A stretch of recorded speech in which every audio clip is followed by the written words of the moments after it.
Het is simmer in Friesland, ze maar wat wel nemen. En die simmer is eigenlijk de oude week al wat begonnen.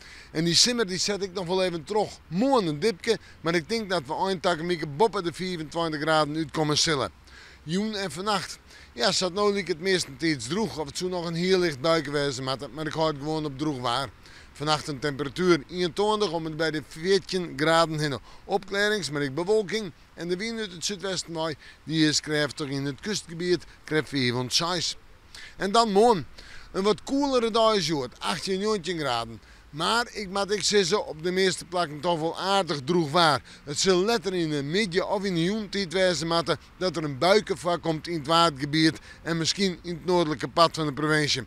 Maar dat zei ik net alles. Dat zei het net volle bedoel ik te zeggen.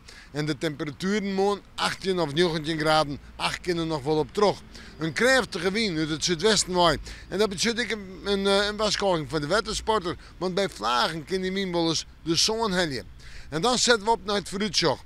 Op maandag wordt het zo'n 20 graden. En ik denk op deze zo'n 22, misschien wel 23 graden. Op woensdag heb ik al 24 graden als gemiddelde temperatuur staan. En dan hebben we het top simmerwaar, maar flink wat zinnen. En daarna kan het wel eens warmer worden, maar dan wordt het gewoon zo pittiger aan en tongerbuien en grutter. Nou ja, we moeten de maandag maar weer even in het simmerwaar zien.